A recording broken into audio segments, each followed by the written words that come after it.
Hi folks, welcome to the Prepared Homestead. This is Travis. Thank you all for stopping by to watch.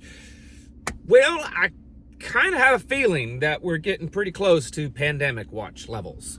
That means that we need to be paying pretty close attention to what may possibly coming at us soon.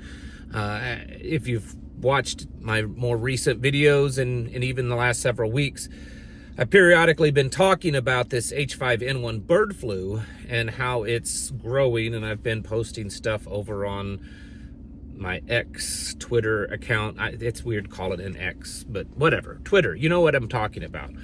Trying to keep some updates going on there. It is growing. Something like 500 dairy cattle herds in the state of California now have been tested positive. I think somewhere close to 690 herds nationwide, 50 some odd, I don't remember the exact numbers, 55, 58, 60, something like that. People have been confirmed to have it, and there have been 3 in North America that have been confirmed having H5N1 bird flu that have no contact that they can determine with someone or an animal that would have had it. So it is growing today.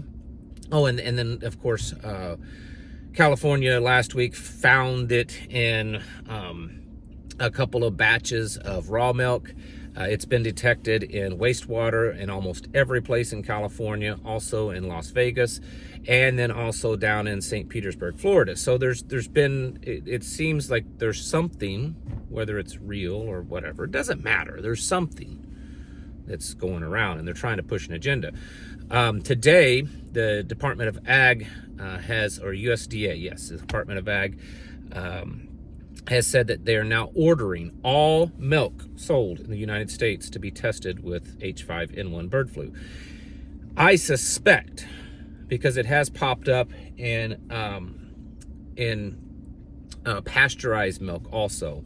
They said that the virus was dead, but there was, it did show that it was in pasteurized milk. So I suspect we're going to start seeing a lot of cases if they start testing milk everywhere. This is all growing along with other things. In the last couple of days, it's hit the news that in the Congo, there is some kind of mysterious possible flu that has killed quite a few people. I believe the last I checked, around 140 people. The World Health Organization, the CDC, everybody's there trying to figure out what this is. A lot of people are getting it. A lot of people are dying. It seems to be quite serious. It seems to be spreading pretty quickly. And then yesterday it was announced that a person that just flew in from Tanzania into Ohio was rushed to the hospital with flu-like conditions and was quarantined. And they're monitoring that case there. They're not really saying too much about it. So it's unsure if that may be connected to what's going on in the Congo or not. I don't know.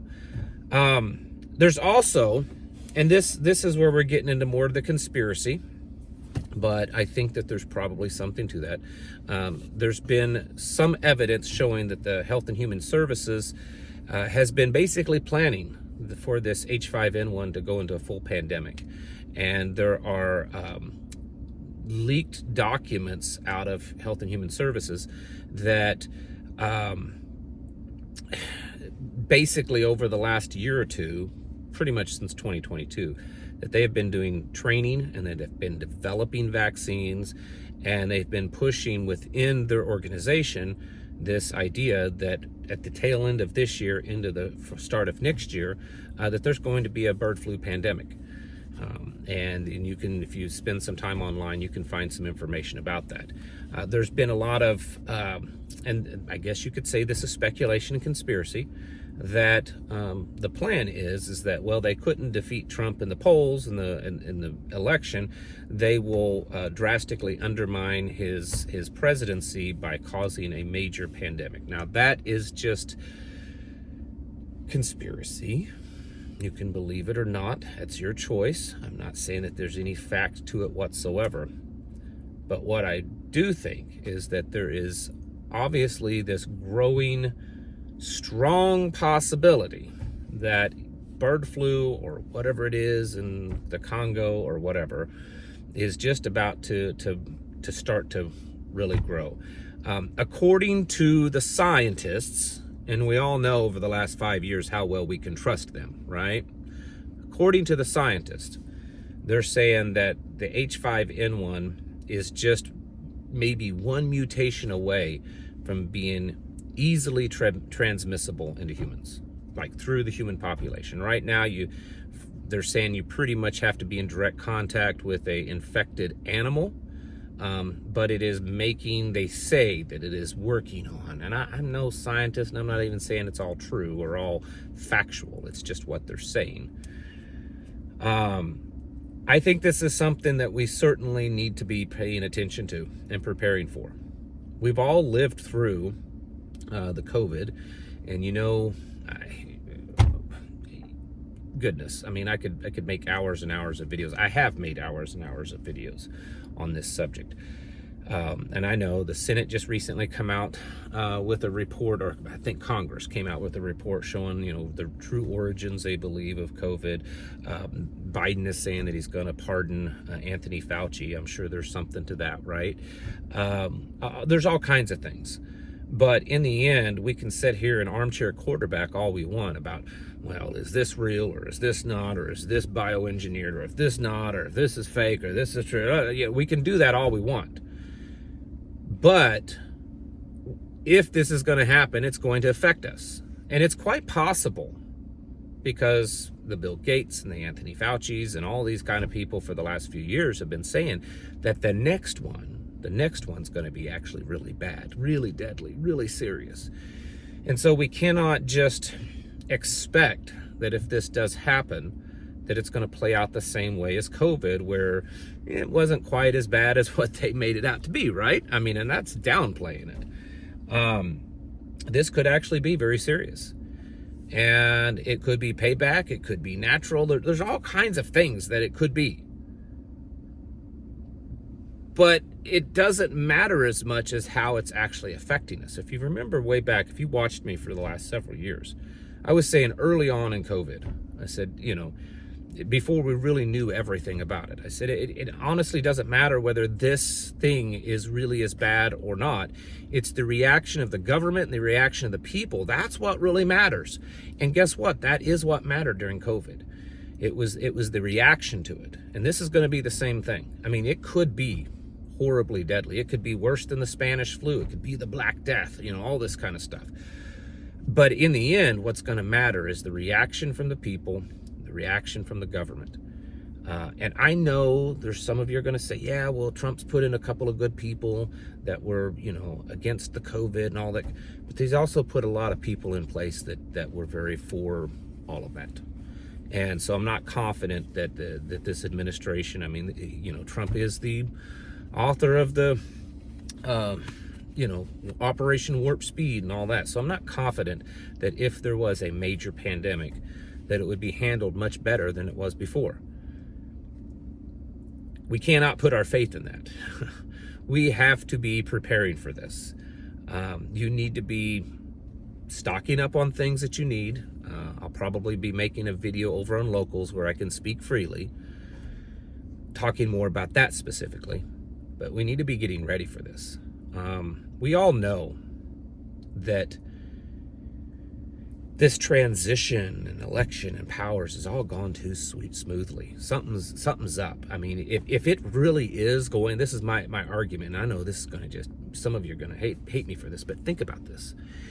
If this transition from Biden to Trump continues to go this smoothly, then to me, it makes it more obvious that maybe Trump is part of the system. And if he's not, then that the reckoning day is coming, okay? They're not just gonna allow this to happen and allow him to have 4 years of presidency with no problems. Something's gonna pop up. And this very well could be it. It's obvious what Biden's trying to do with World War III. Think about it. World War III, some big wars with Russia, the Middle East, and a big pandemic. I mean, that's like reliving the Great War, World War I, all over again. And we have to be ready for that. I don't think that I don't think we're at the panic point, which we never should be at a panic point. That's why we're preppers and stuff. But I do believe that we are at a point that we should be monitoring this. And maybe at some point we'll go into full pandemic watch on this one. We need to stay ahead of the curve. If you just roll your eyes at this and say, oh, I'm so sick of this, whatever, I'm still not over the whole COVID thing, then you're gonna be in a bad spot. We haven't trained and talked and prepared and done all the things that we've done for however long you've been doing it, for another pandemic to pop up and catch us completely off guard. You've got to be getting yourselves ready for this. And I think that all the warning signs are out there now. This new order on testing all the milk supply. It's very possible that they're going to start coming back with lots and lots of positives on this. And then they're going to oh my goodness, this is way bigger than we thought.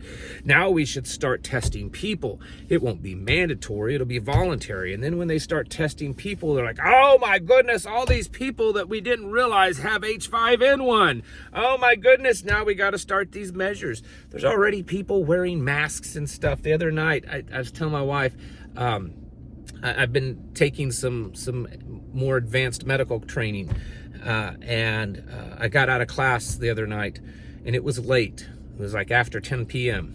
and I don't like shopping at Walmart, but hey, sometimes that's all that's available, especially when you live out here in the country. And I stopped by to pick something up my wife wanted me to grab for whatever.